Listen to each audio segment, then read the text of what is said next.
Welcome back, folks, and thank you for joining us for another soul-driven interview. Today, I'm excited to introduce you to Davis Carr, a consulting astrologer and tarot reader based in unceded Algonquin territory, which is Ottawa, Canada. She uses astrology to help fellow creative, burnt-out, overachieving humans better understand who they are so they can stop fighting themselves and their strengths. Welcome to the show, Davis. Thank you so much for having me. I'm thrilled to be here with you. Absolutely. I always have this thing that, I don't know that potentially in society, we may think that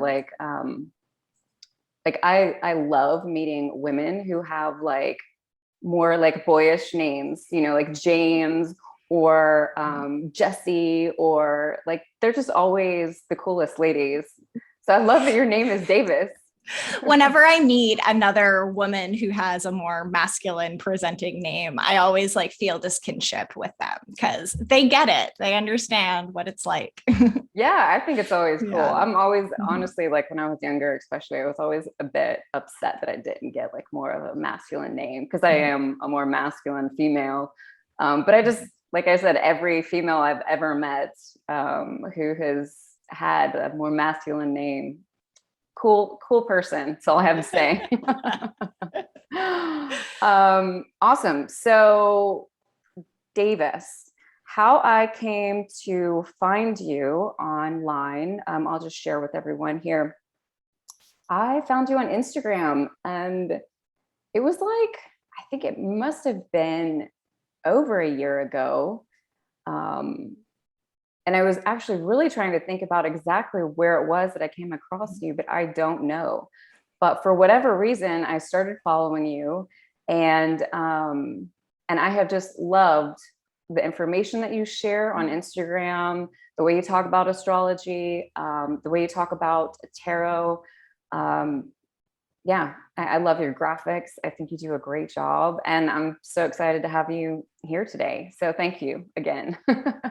Well, that makes me so happy to hear. I have a career in marketing and communications before I did, this astrology and tarot goodness. So that makes my marketing side very happy to hear, and I'm glad you appreciate it. Yeah, and what a blessing too to have that, because I feel like so many, in the wellness community, and the wellness community for me just kind of encompasses everything, whether it's the spiritual community or whatever, the creatives, I should say, have a real difficult time marketing themselves. So when I see it done well, it's heck yeah.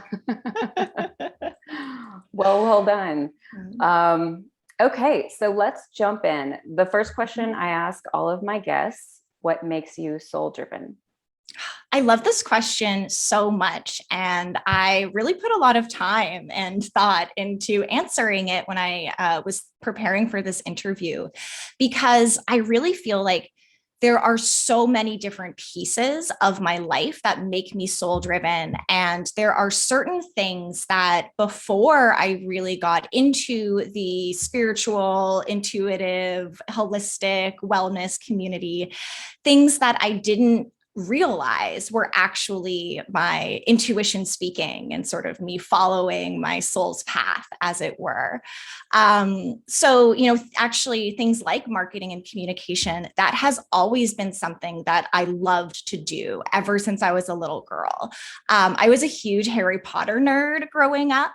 As an adult, very upset with J.K. Rowling's turfiness and anti-trans attitudes, but the world that she created was so important for me growing up. And I was a really big part of the Harry Potter fandom. I did tons of, text-based role-playing games. I wrote fan fiction. I attempted to do fan art very poorly. And it was through being in those online communities that I taught myself Photoshop based on tutorials I found on LiveJournal. I had my hacked copy of Photoshop for years and years that I downloaded off of LimeWire. And it really set me up for success later in my life when I realized that all of those skills I had developed out of my sheer curiosity and my own volition was helped me get a career in marketing and communications and digital media. So in that way, I think, that thread has really been there for my whole life. And it wasn't until I was much older and later on in my mid to late 20s that I really started thinking about my intuition as something that I really wanted to hone and really invest in. And so I say that because, at least for me, when I was first getting into this type of thing, I had this impression that people were psychic and they just were. And if you weren't, then you weren't intuitive and you had, the doors were shut to you. But I realized when I found tarot and then astrology, I realized that there were systems we could learn and frameworks we could understand and ways to think about the world that led me to developing my intuition and led me to listening to, my soul when it was speaking to me.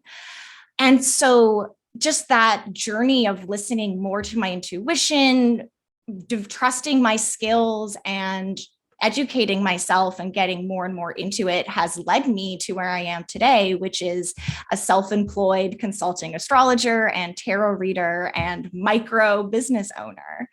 And now I have the immense privilege where I get to shape my entire life based on my intuition. I get to structure my business in a way that supports me. I get to be in charge of how much work I do in a day and the type of work that I'm doing and when I schedule my podcast interviews and things like that. And so it's been, the last couple of months have been such a big crash course in prioritizing all of that. Letting my soul drive me forward. I love that. I think that this is like one of the most practical answers that I've had from my question, which I love because it does. I mean, I think that, we have all these ideas about the spiritual community and about being spiritual and about our intuition and what that looks like and what it's supposed to look like. And like just the other day, I was reading a fellow Akashic record reader. She had written a post about how for her spirituality at this point in time in her life is staying connected to her body. And I love that. It's like there's so many different ways for us to access that part of our life, and when we think about being soul driven, I mean, yes, it can be this like holy, very, powerfully spiritual thing. But at the same time, like, we're here on planet Earth and we have to do the practical work on planet Earth, and that is such a huge part of our everyday and of getting to the path, of really connecting with our soul, because we can't just like sit in a room and meditate and be soul driven. Exactly. Like we have to put food on the table. We have jobs we have to do. And, I come from a very atheist, socially progressive, humanitarian oriented family. My whole family has worked in the nonprofit sector. My mother worked in labor unions her whole life. My father was involved in the nonprofit affordable housing sector. And so this idea of doing work that practically benefits society and the common good was just a given in my life. And for a really long time, I just assumed that my communications and marketing skills plus my desire to make the world a better place equals a job in nonprofit communications.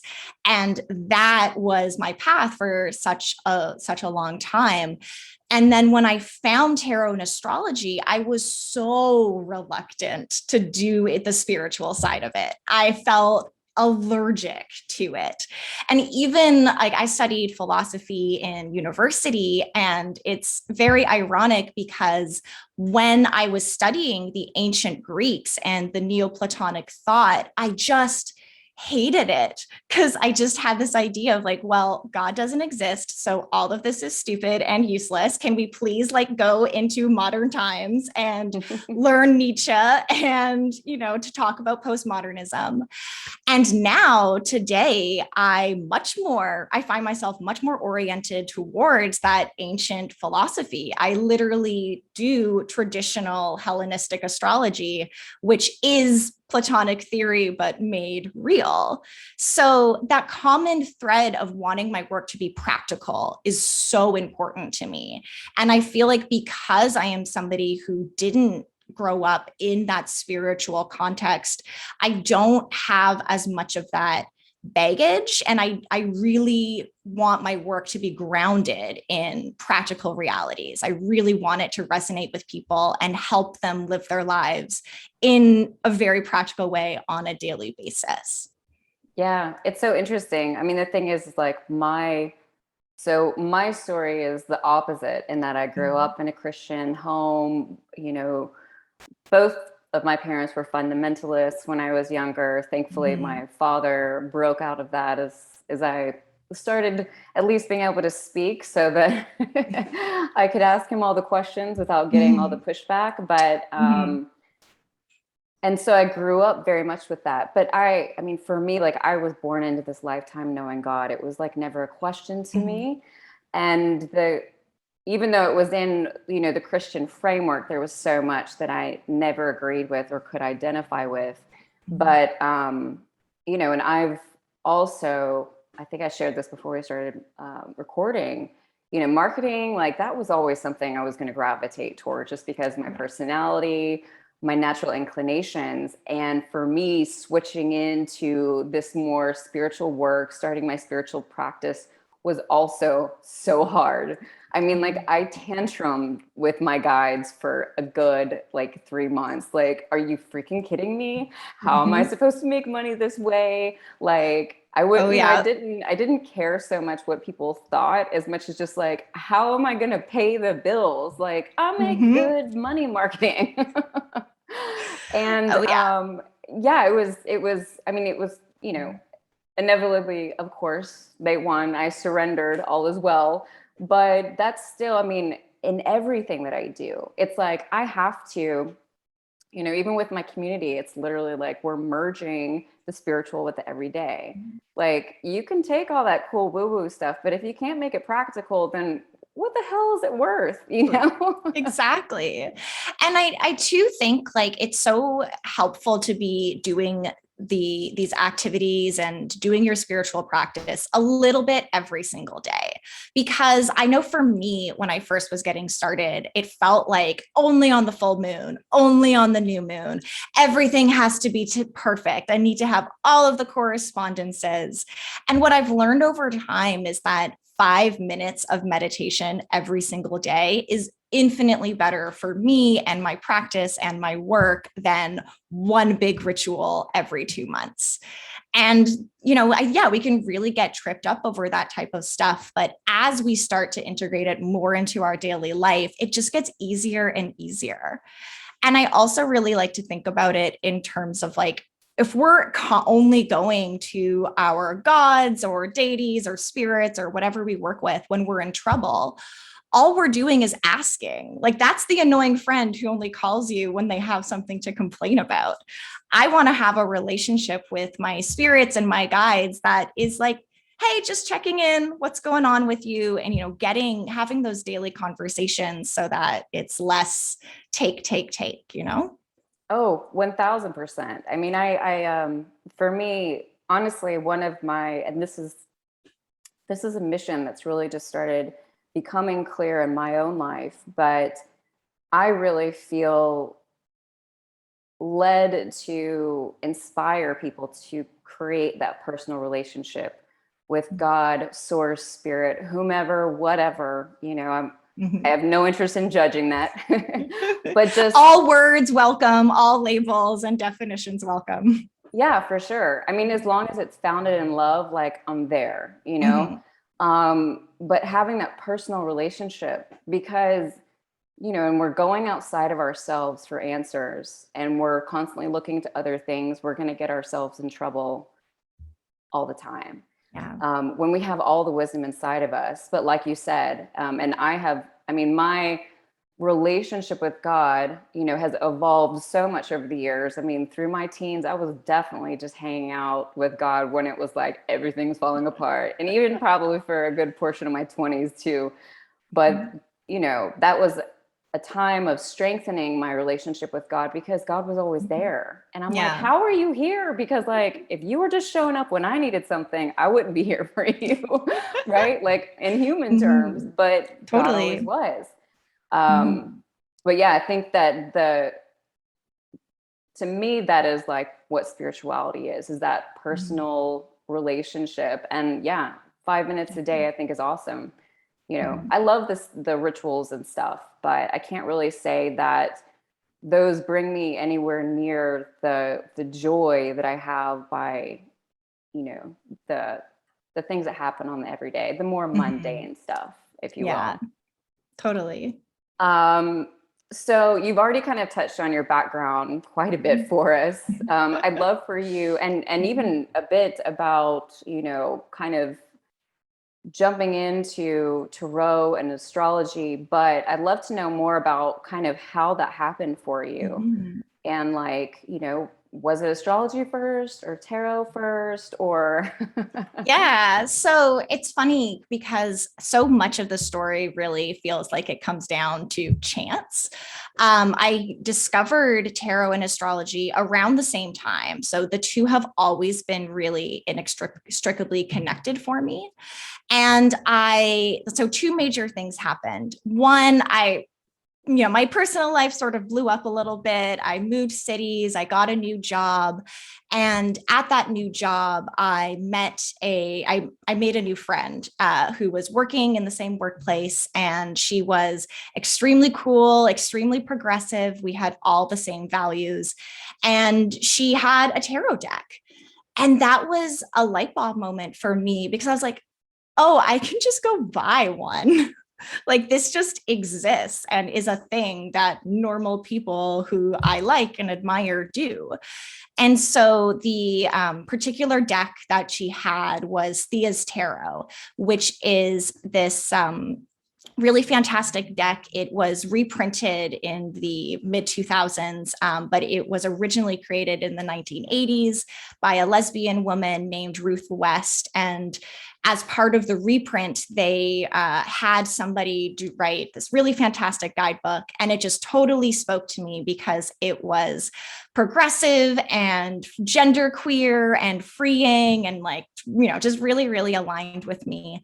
And that was my first tarot deck that I bought myself. And around that time as well, tarot and astrology were just getting really popular on Instagram.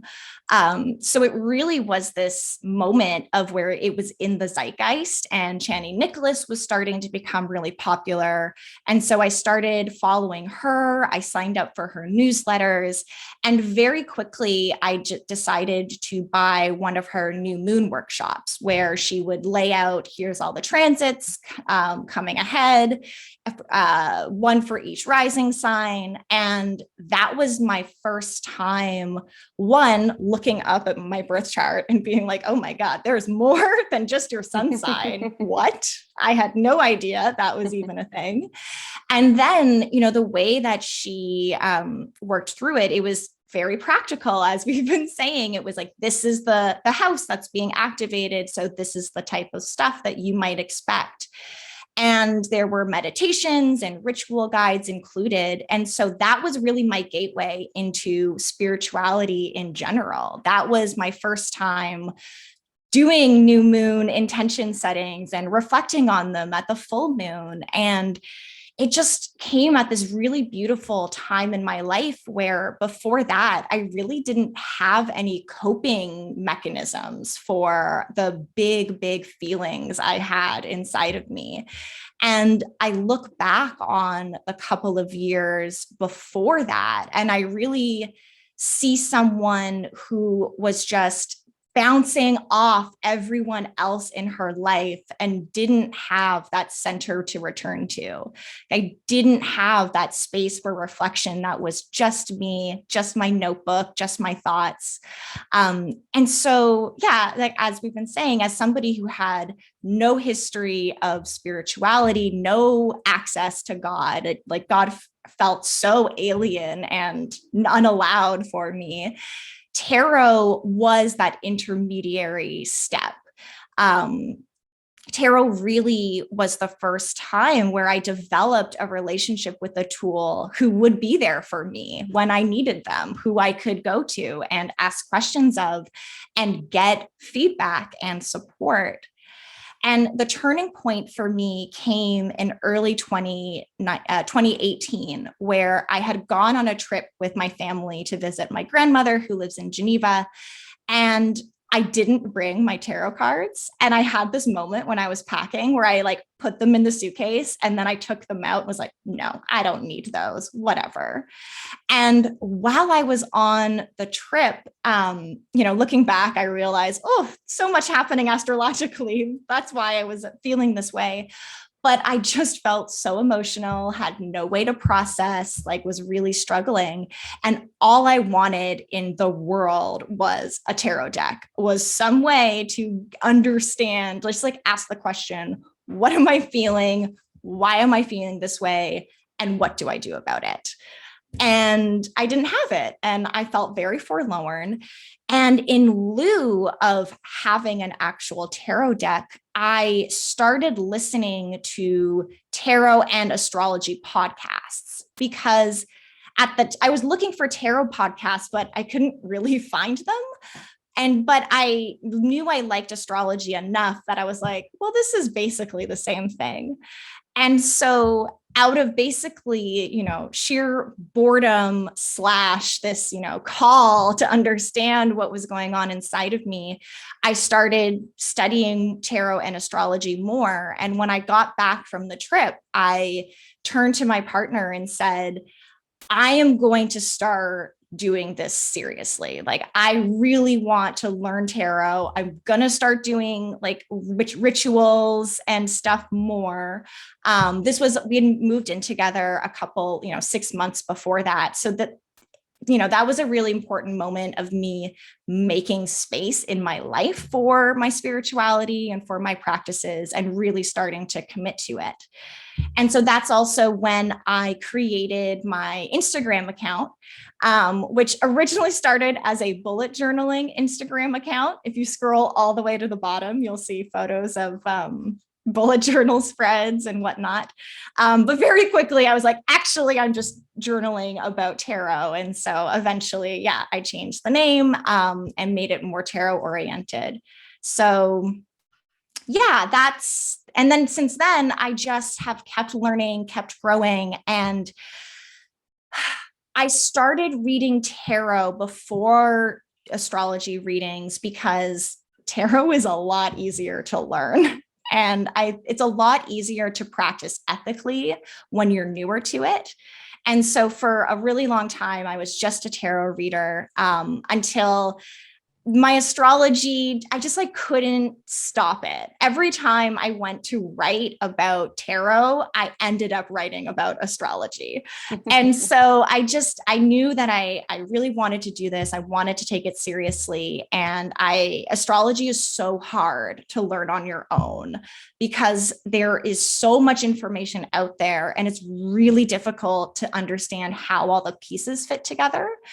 And so I reached out to an astrologer who I liked and asked them basically, who would you recommend studying with? And she pointed me towards Achutabhava Dasa, who runs the Nightlight Astrology course. And I took his Ancient Astrology for the Modern Mystic class. And that was mind-blowing. That was the missing piece that made me understand the fundamental philosophy of it, how everything fits together. So that was exactly what I needed in order to integrate everything I had been learning sort of ad hoc and at my own pace for years. But that made it all structured, and made me able to interpret natal charts as well. So yeah, then astrology became part of my practice, and here we are. Well, first, it sounds like I need to take that course. It sounds awesome. Highly recommend. Yes. Yeah. And I did see the links on your website as well, I think, to like, who your teachers were, which I thought was incredible. So I'd like to kind of maybe take a step back, not really, but I'm sure the majority of my listeners, I would think all of my listeners have heard of tarot, but I'd love to kind of kick this off really with a couple of definitions. So I'd love to hear, like, in your words, like what tarot is, and a little bit about its, about where it comes from. Yeah. And its lineage, if you will. Absolutely. So tarot is a divination system. It is a set of 78 cards that are divided into 3 different groups: the major arcana, the minor arcana, and the court cards. And each of those cards has a definition and interpretation, a number of symbols that create the outline of the meanings. And that I find really helpful when you're first picking up a tarot deck, to understand that there is a structure as to why 5 of Swords means this. In that case, you have the energy of the 5 combining with the suit of swords, which is associated with the element of air, and it gets its interpretation from there. And so anything can be a divination system, so long as it is a complete set and a complete framework. Like, you could put a whole bunch of receipts into a bowl and shake them up and use that as a way of fortune telling if you really wanted to. So long as there's sort of this structure around it, we are able to learn something. And so historically, this is my best understanding based on what I've read, asterisk, I am not a tarot historian, but the tarot decks that we think about today came out of the Italian Renaissance. And originally it was a playing card game. And these, fancy Italian families would have these custom playing cards made specifically for them, as a sign of their wealth and all of that. And that's a very similar origin to the playing cards that we know today. And in fact, the structure is very similar. The innovation of the tarot, and the reason why I think it became very popular with the occult, comes from the addition of the trump cards. So those are the major arcana, those cards that have titles, as opposed to the 1s through the 10s. And yeah, so that's sort of where they originally came from. And then over the years, especially in European, like Western Europe, as far as I understand, it eventually sort of pops up as this divination and story, fortune telling or storytelling device. The big innovation and sort of the invention of the tarot that a lot of us will be familiar with, the Rider-Waite deck, that was created in the early 1900s. And it came out of the Golden Dawn tradition, which was very much this revival of some of these mystical techniques and, ancient rites and things like that. Very much part of the spiritual movement that rose in the 19th century, like late 19th century, where people were getting more excited about mediums and spirits and psychics and stuff like that. And the Golden Dawn, is its own tangent, and there are experts in that, and there's definitely critiques of it because there's a lot of use of Jewish mysticism and the Kabbalah, and there's conversations as to whether or not that is appropriate, and everything is complicated. The world is complicated, but they so. Rider and Waite, two different people. I forget their last names, but one of them was the publisher and one of them was the one who really had the vision for what all of the cards mean. And then Pamela Coleman Smith is the artist that they hired to do the illustrations. And Pamela Coleman Smith's invention really centers around the minors, because according to what I have researched, Ryder was very specific on the depictions of the major arcana and the court cards, but the minors historically had just been considered pip cards. So no particular illustrations, the 5 of swords is literally just 5 swords on it. I should also say I've totally neglected to mention the Tarot de Marseille in all of this, because that is not something that I have studied in particular. Just, full disclosure for everybody listening, to worse terms for them to Google on their own. So Pamela Coleman Smith was the really one of the first people to illustrate those minors and make them so much more powerful. The images that you see, and like the 10 of swords with 10 swords in the man's back, the 5 of wands with all of the figures fighting each other. They're very vivid and very provocative and really have gone a long way in influencing modern readers' interpretations. So if people say, this is a Rider-Waite Smith style deck, that's what they're referring to.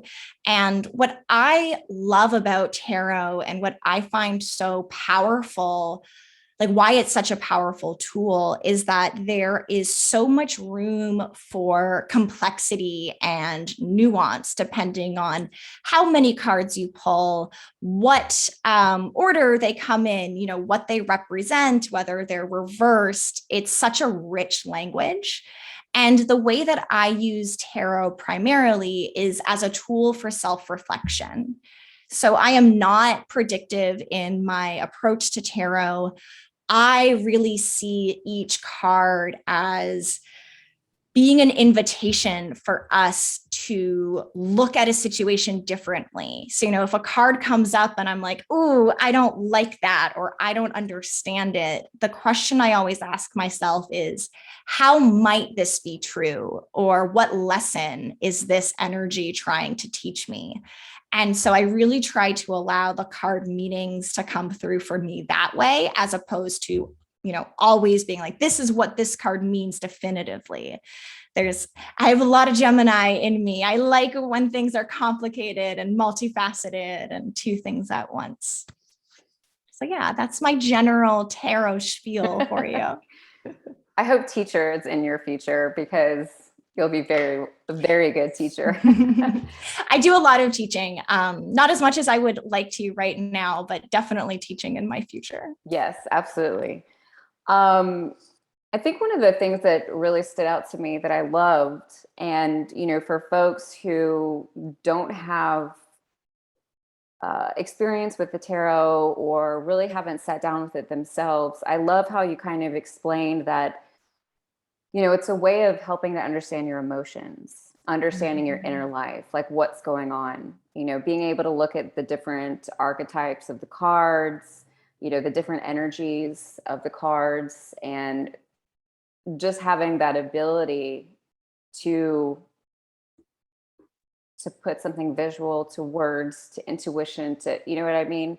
I think that that's such a powerful way of explaining tarot, versus I think that, most people, when they hear tarot, they're thinking of like the futuristic, the future telling, those kinds of things. But, and I saw on your website as well, that you have taken with Lindsay Mack, whom I love, and she's amazing.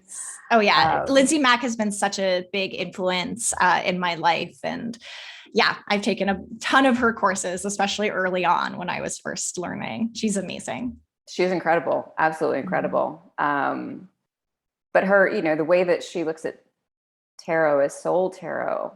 I think it was one of the first courses I took with her, Inner Voice. I think it was 2020 at the very beginning.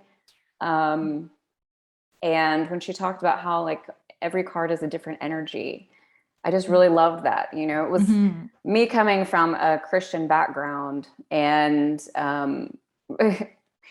it's hilarious when I think back before my like huge spiritual awakening. I mean, one of my closest friends, she was an epic tarot card reader, but I would not let her read my cards because I just, you know, back in those days, I was like, no way, no how. And I was like one of the most liberal Christians that, you know, was out there. It's so crazy for me to think about. I'm like, who is that person? But when I started, you know, playing with tarot cards myself, it was very difficult for me to, you know, kind of really wrap my head around each card. And because I'm like super literal and also very practical, you know, it was more like I was trying to memorize these cards in regards to what their definitions were. But I just wanted to call that out because I think that for folks who are interested in learning tarot, you know, looking at it from that perspective is so powerful versus like, I need to know this definition and I need to like, you know, this is going to help me understand the future versus helping me to understand my internal world and what's going on there when I don't have words for it. Because that's crazy powerful, you know? Yeah. Oh, it totally is. And it never ceases to amaze me, the fact that you can sit with this deck and pour your heart out to it and it listens and it responds. And, you know, the decks that I most treasure and have the closest relationship are those decks that I've really allowed myself to be vulnerable and ask those scary questions. And I think for so many new readers, that question of intuition versus anxiety is huge. And it is really scary to do a reading for yourself and get a card. And, you know, I've had that fear reaction. And so I really want to normalize and validate that for people. But it is really important to remember, like, the cards are on our side. And no matter what comes up for you, even if you can't understand it in the moment, if you allow yourself to just think about it and be curious and just wonder, where is this coming up? Especially if it doesn't make sense to you, like there's something there for you to learn with that energy. And it's like any relationship or learning a new language. It takes time. It really takes time and practice to start to immediately get, oh, when I pull this card, this is what it means for me. Yeah, absolutely. Completely. And I think on like, at least from my perspective, it makes full sense that, you know, astrology would, like your learning astrology would kind of wrap itself up with tarot because they do, like you're mentioning, you know, like the different, like, you know, oh my gosh, my brain just totally went blank, like the swords and air and it's the wands and fire and, you know, and then those signs that are wrapped up with the cards. I think that's a very helpful way to understand them. That was really my in with tarot because, you know, I've been nerding out on astrology since I was a kid. And so being able to have those associations was very helpful with the archetypes and understanding them.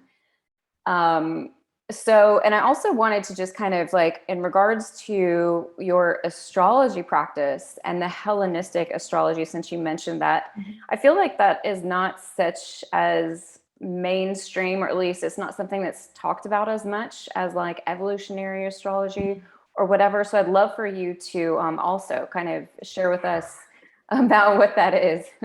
Oh yeah, I'm so excited to share it with you. Buckle up, another lesson with Davis. So the Hellenistic astrology school is actually paradoxically very recent. It was in the 1990s that scholars uncovered and began a translation project of all of these ancient astrological texts. And astrologers began to pick up the work, basically, you know, realize like, oh, wait, these these are ancient texts about our work. Like, we should know what they say, and astrologers should try to interpret them instead of just, classics majors who don't believe in astrology. And so that ethos or mission drove to the creation of Project Hindsight, which was a really important institution and translation project of getting all of those texts back into modern English. And once that had happened, it began to be possible for those ancient techniques to be used and by astrologers and start to be popularized. So if folks are familiar with it's called The Astrology Podcast, and it's hosted by Chris Brennan, and he is one of the leaders in this. It's so great. So good. It's very funny because you can like measure an astrologer's journey, especially with the Hellenistic astrology, by their relationship to the astrology podcast. Because when you first listen to it, you're like, wow, this is 3 hours and so boring. I don't understand how they're doing this. And now 4 years later, I'm like, yes, 3-hour episode. Come on, I'm going to listen to and take notes to every second. All on Mars or Jupiter. Yes, it's such a wealth of information, and it's it is coming from that ancient Hellenistic perspective.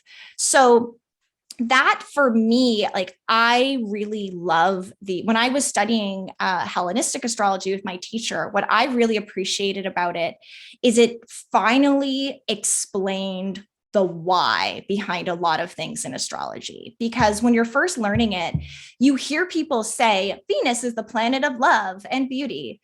And you're like, okay, I guess I have to believe you. And they'll say Venus rules Taurus and Libra. And you're like, okay, if you're telling me, I guess it's true. But when you actually look at the underlying philosophy and the underlying structure, the reason why Venus rules Taurus and Libra is part of this incredibly intricate system that has so many layers and everything fits together. And it also is a very practical type of astrology. Whereas it's a lot more about predicting life events and describing the energy of a certain period in your life, or saying this type of stuff might happen to this part of your life. It's, again, a lot more practical. Whereas the evolutionary astrology and modern astrology comes out of the psychological tradition. Because those ancient texts were lost for so long and not uncovered until the 90s, what we think of as popular or modern astrology was the result of just, the astrological tradition almost going out of existence completely in the early modern period. There was William Lilly was an English astrologer who sort of was part of the medieval tradition. But after that, it was the Enlightenment, and nobody believed in astrology anymore. And also, certainly, I'm sure, prejudice and the rise of Christianity and things like that, it was paganism and whatnot. So the spiritualist movement in the 19th century was a really big part of reviving astrology. But in order to survive, astrology had to be subsumed by psychology. This idea of like archetypes and things influencing our internal stuff, and the archetype of Mars and the archetype of violence and whatnot. And I say all of this with no judgment towards psychological astrology or evolutionary astrology. I believe that every system of astrology, so long as it has rules and a framework and there's, reason behind it and it works for people, it's amazing and beautiful. But that's sort of the main difference that we see right now is the more psychological side that is much more interested in the modern planets, so Uranus, Neptune, and Pluto, as well as looking at the nodes as being soul evolution and karma and things like that. Whereas the Hellenistic tradition primarily exclusively focuses on the 7 visible planets, because that's all they could see. And things like planetary rulerships become really important, essential dignity, those types of concepts. So, most of the astrologers that I know and study with do in practice have a blend of modern and Hellenistic. But I would say that I am sort of in that first or second generation of astrologers who are studying from teachers who have read all of those ancient texts and really integrated those techniques into their practices. There's also just so many cool things timing wise you can do with Hellenistic astrology, whether it's thinking about annual perfections or zodiacal releasing or secondary progressions. Like, there's a lot of intricacies and really interesting techniques that you can get very complicated very quickly. I love it. I love it. Yeah, I haven't, I mean, the thing is, I feel like the modern astrology, evolutionary astrology are talked about a lot in regards to the name of them, referred to, like, I feel like they're kind of passed back and forth quite a bit. But the Hellenistic is something I think even relatively new for me to hear, maybe over the past like 2 years. And so thank you for breaking that down for sure. And I know that, so astrology for you is certainly a core piece in your practice. So for those really wanting to dive deep, because you've got some great offerings for like the yearly offering for birthday, I thought was really cool. I love doing birthday readings. They're so fun. And in those readings, we get to use some of the more fancy traditional techniques. So you'll learn all about your Time Lord. My favorite astrology. We're gonna have to like have you back to geek out on Hellenistic astrology. Yes, please. That'd be fun. So I definitely want to just kind of climb back into the tarot. And on your website, I found this to be very interesting. I'd love for you to expand on this for us. But it says your approach to tarot is deeply rooted in themes of social justice and intersectional feminism. And she strives to create a safer space and a supportive, non-judgmental container to do healing work. I'd love for you to kind of expand on that for us, and how tarot, how you make that possible with tarot. Oh, I love that question. Thank you so much for asking it. That line is on my website because it's really important for folks when they are wanting to know whether they want to work with me to understand my philosophy and my values and my politics. And for me, intersectional feminism is a really important part of how I live my life and how I view the world. And obviously, as a white woman living in North America, there are many ways that I do not live up to my own values and standards lots of the time, but I do always try to, when I am working with a client, come at it from as few prejudices and assumptions about somebody's life as possible, and really make space for the fact that people experience systemic oppression in ways that I, as a white lady, don't understand and have not lived. And so I really want my clients to feel safe, not necessarily having to, I don't want them to feel like they have to explain their systemic oppression to them. I want them to know that they can show up to our readings as they are and not have to do that work as to why something would be more tough for them in their work or a relationship or something like that.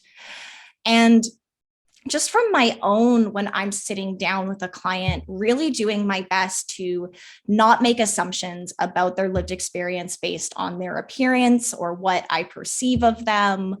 And when I'm offering my interpretations, as a reader, it is this fine line to share your interpretation without projecting it onto the client.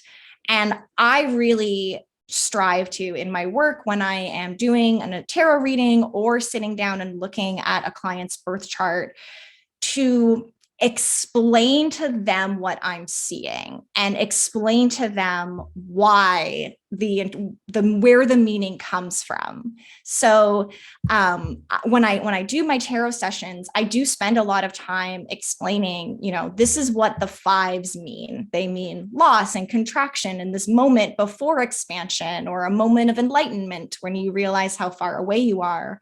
And here's what the wands means. It's related to your creativity, your passion, and your drive. Therefore, when we combine these things, these are the types of energies you might experience. And always trying to offer that information in a way that allows the client to pick up what works for them and let go of the meanings that didn't land. And then on my side as well, when they say, this is the interpretation that resonates with me, believing them and saying yes, and, really going along with them. So yeah, that's how I try to live those values in my client work. And then also, I think it's so important as a public figure and a holistic business owner and a wellness professional in this day and age to be really upfront with people about what my politics are and the fact that I believe Black Lives Matter. And I encourage everybody to get their vaccines and all of that. There's so much misinformation and scary stuff that other practitioners and readers and astrologers are sharing that I do not want to be associated with. So that's, it's a really weird place to be in the world, but I really wanted to make my politics upfront and center so that people know what they're getting when they work with me. Yeah, I think it's beautiful. And that was certainly why I wanted to ask you about it. Because I think it is so important for people to share that information up front, because I think there's this dynamic that can happen in relationship, especially when you're working with someone, perhaps if you don't fully understand that component to them. And then, maybe you have a session with them, maybe you work with them in whatever capacity. And then a little bit down the road, you find out, about their politics or about their stances. And it just kind of blows you away and puts you in a very sort of weird place. And then you don't really know how to evaluate what it was that you shared with that person. I feel like in some ways it makes things so complicated right now. And it's, but it's just where we're at. So that's always what I come back to. I'm I can tantrum about this, but the bottom line is this is the way it is. So exactly. And I just don't think that as, in my Akashic record readings, I mean, that is my absolute and highest goal always, is to put aside my assumptions when working with someone, is to go to the very root of who they are, of, this human being. I mean, we are a composite of, our tragedies and our pain and our wounds, and we're all train wrecks in different ways. But getting underneath that core to really what's there and what is most serving to the person in that moment, I just think is huge. So I love that.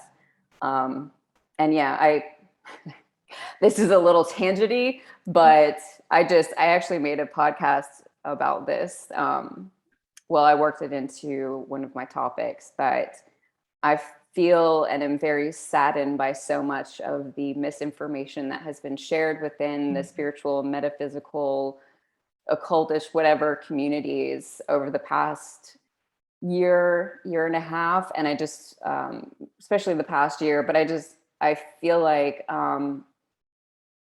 it's, what it does for me when I see that is it just helps me to continue being as discerning as I can be in the midst of this world and our truth and our wisdom, because it can happen to anyone. I've had several people that I really looked up to prior to 2020, just man, go down a road I'm not following, and it's yo, but it can happen to anyone. And so it's like, I need to constantly be vigilant and stay Yes. aware, you know? I think that is such a great way to describe it. And that I very much feel the same thing, where whenever anybody approaches me or I get a new follower or something, I have to do the scan. It's like, is this a woo-anon type person? Do I want them in my orbit? And it's really, yeah, it can be really sad and full of grief to have to let somebody go because they went down a path that you just are morally opposed to or think is harmful. But as you say, like, we have to maintain that discernment. It's very Saturn and Aquarius, having to like make those hard decisions and, you know, but stay in your own integrity, because that's so important. Yeah. Yeah, absolutely. It is. These are interesting times. Mm-hmm. So jumping back a little bit, I just kind of want to touch on this, and then I would love to dive into your new project.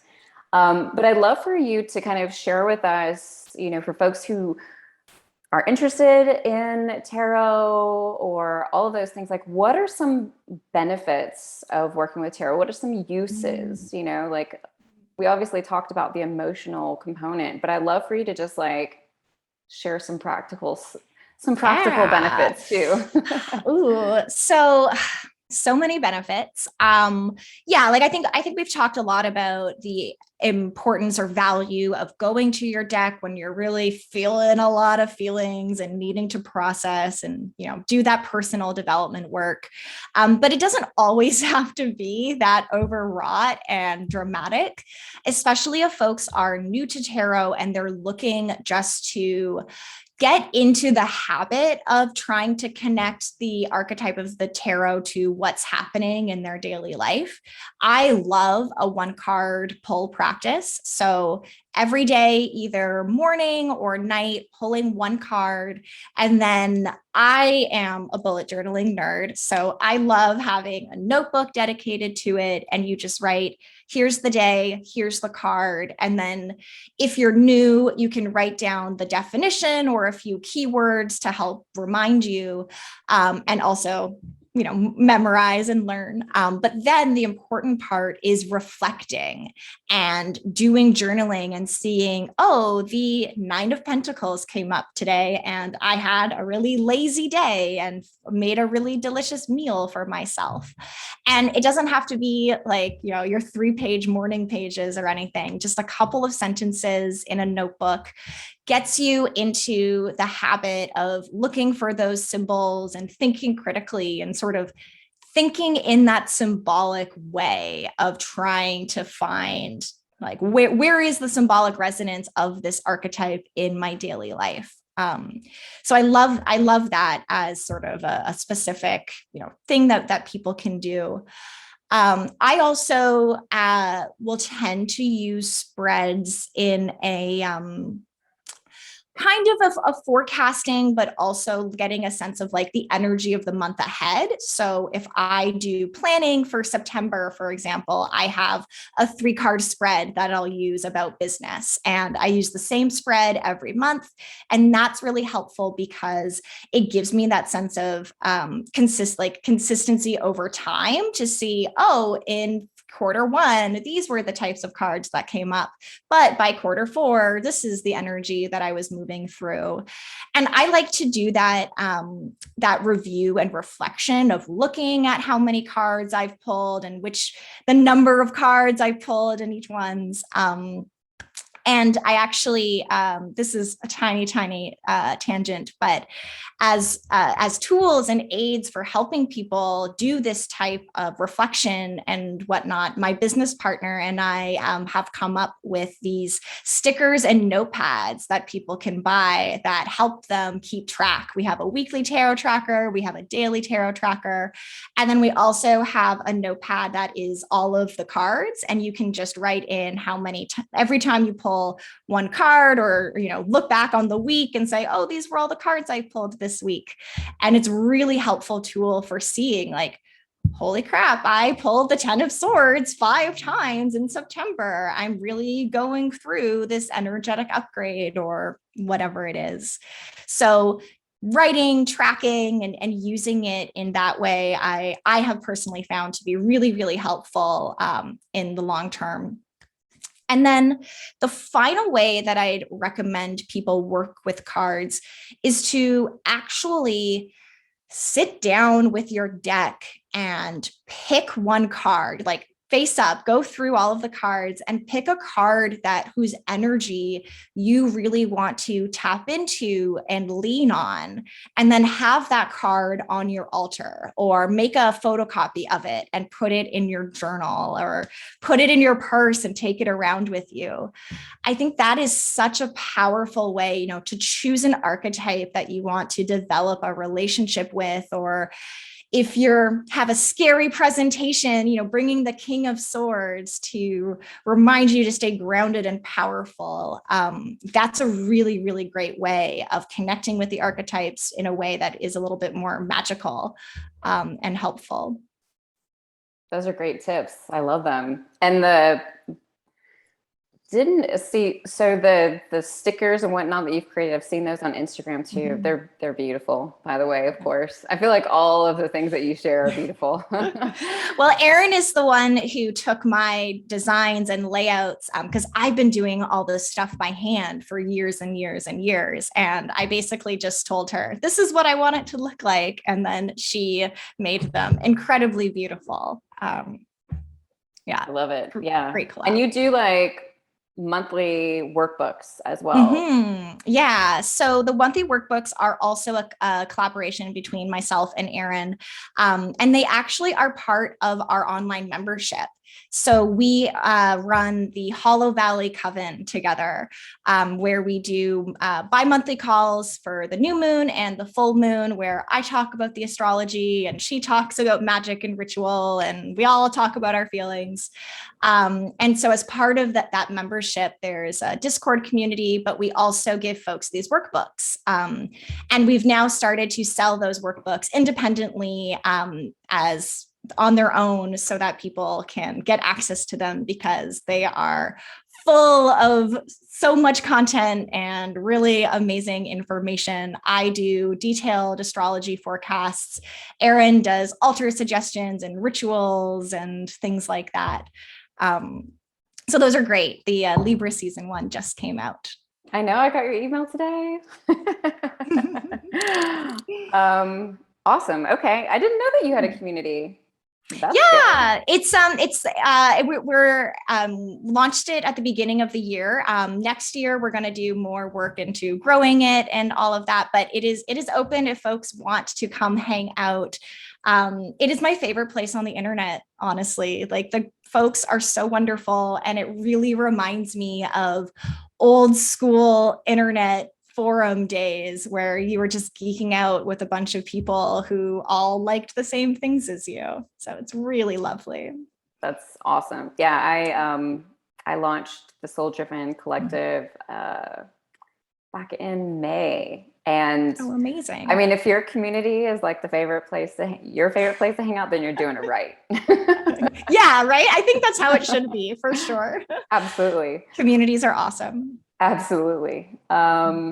So you've been working on this project, the Holo Valley Tarot, mm-hmm. and I would love for you to tell us about it. I'm excited to learn more about it.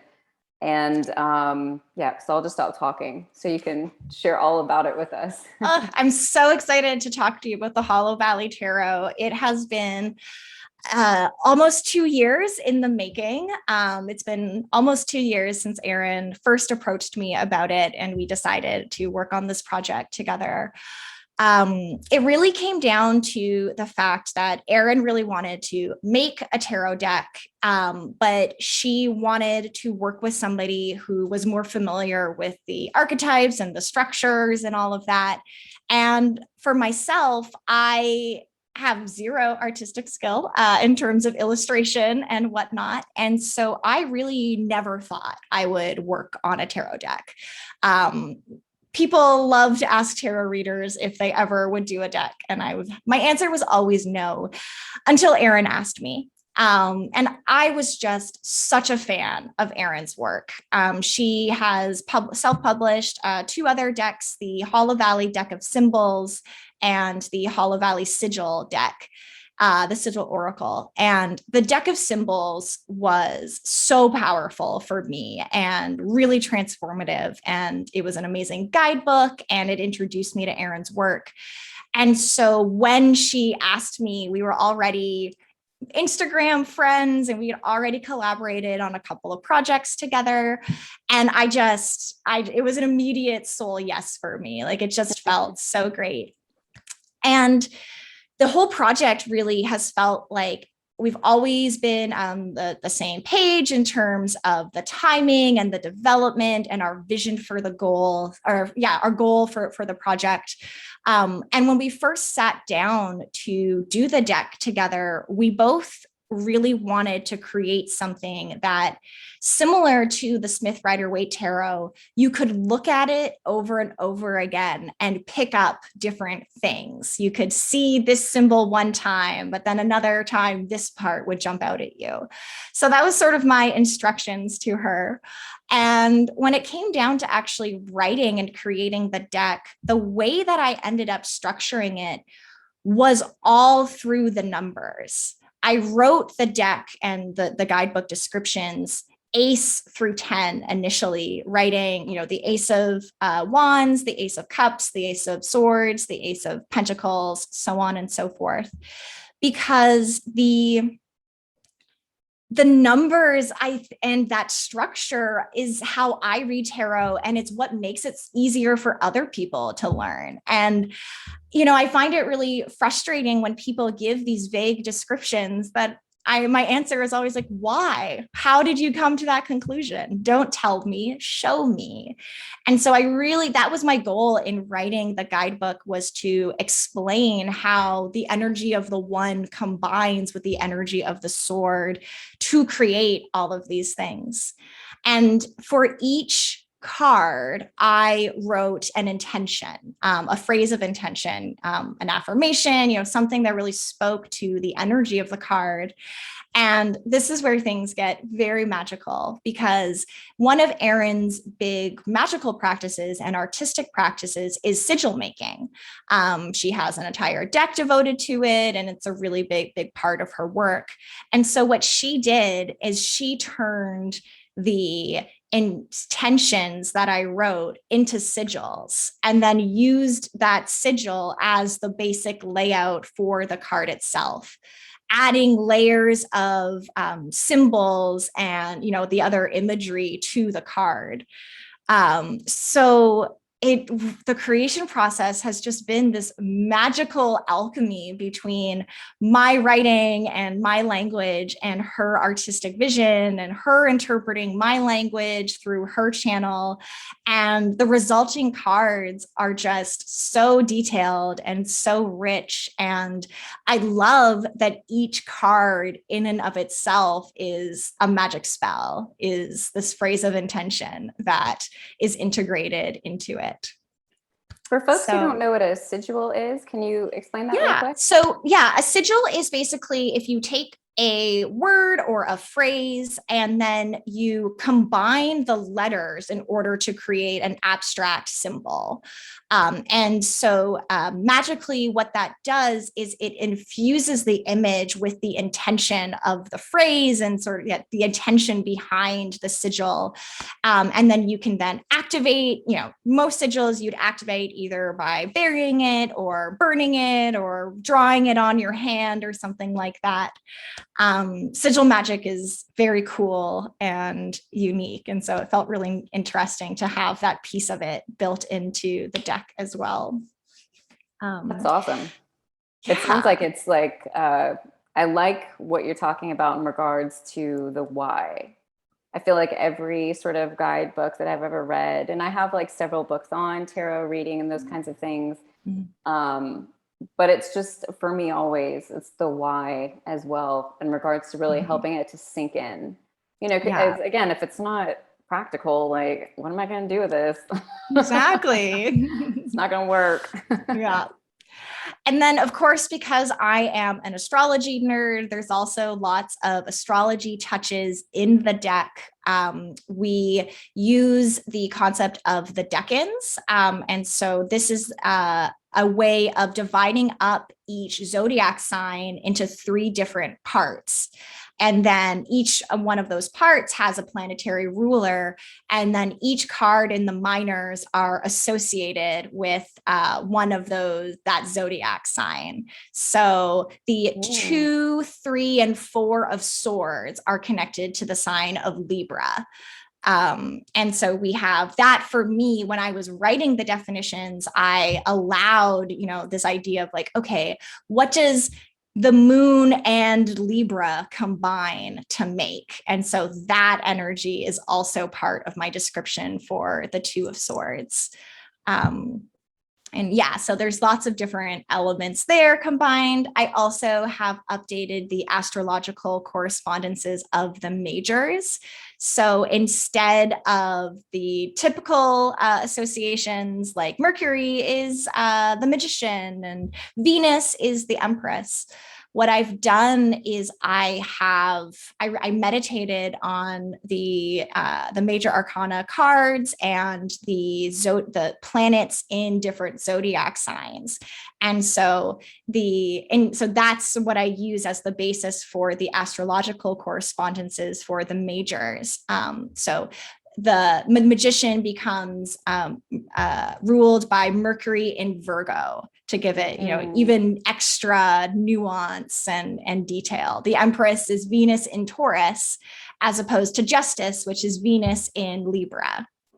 So that has always been a bit of a pet peeve of mine, where I just really felt like the people who made these correspondences didn't know about ancient astrology, and I need to update this. I love it. I love all the extras that seem to be packed in there. It doesn't seem, it just seems very multi-layered. So like you said, that when you go to it, because I do, the deck that I have, I believe I have a couple of decks, but the deck that I love the most, my first one, it's, very similar to the Smith Rider-Waite, but it's, it's a golden tarot. Golden thread? No, it has this very sort of romantic sort. It's Italian. It's an Italian deck.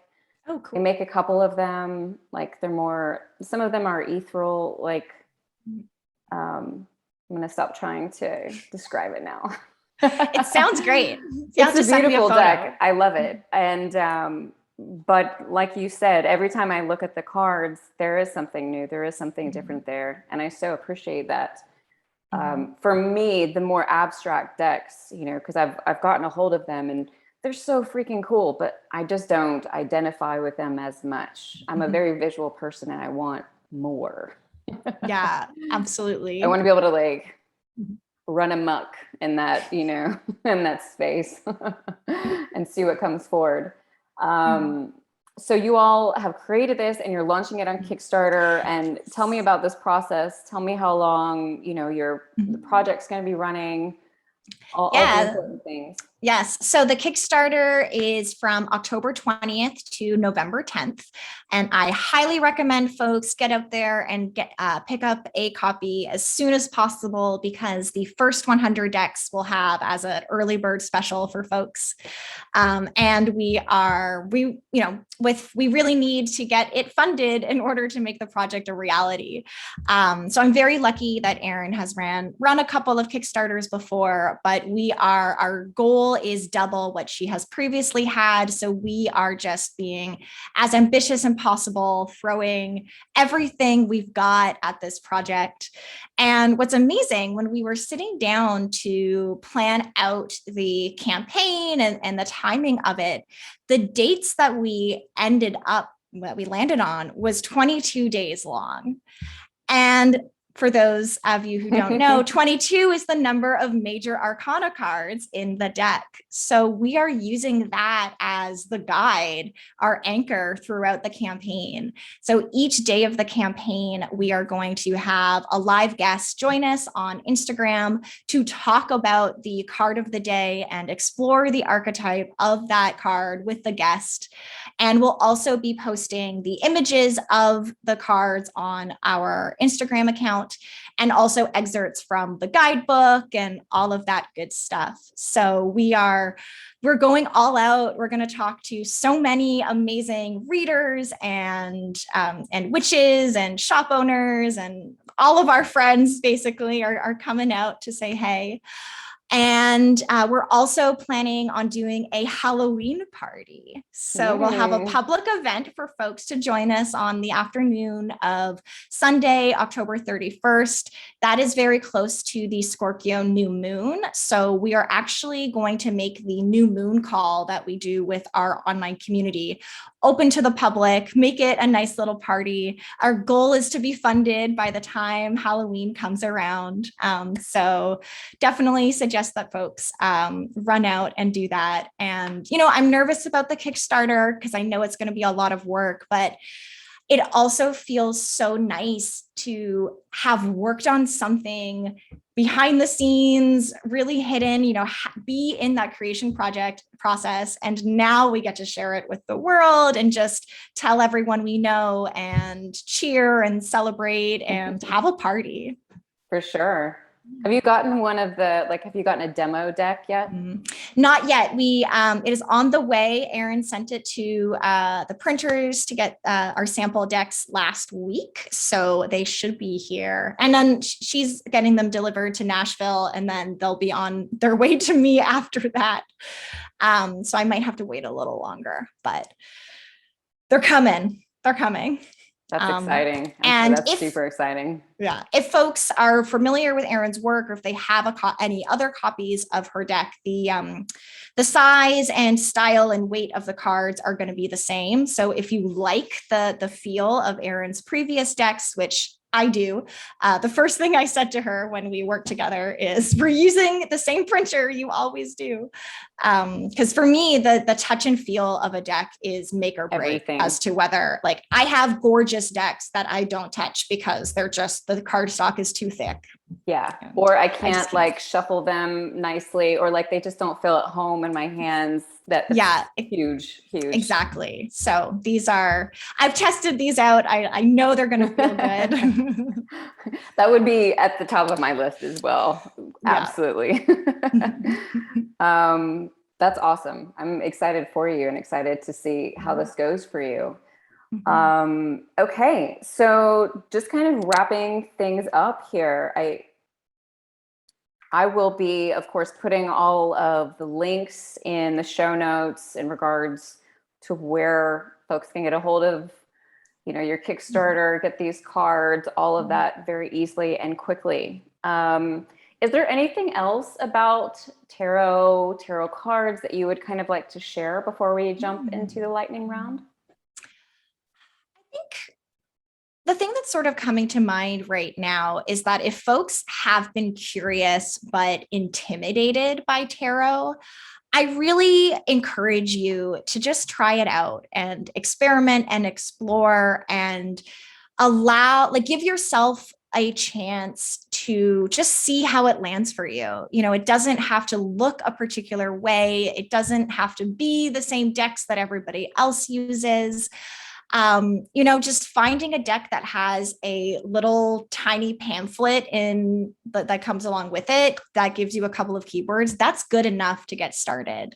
And for me, tarot has just been such a beautiful opening to my intuition, and it is a constant companion in my life. And it just has brought me so much joy and really opened my heart to, even now, my current beliefs and spiritual practice, now that I've discovered Hellenistic astrology, is a lot more divinity focused. I'm a lot less atheist than I was a couple of years ago.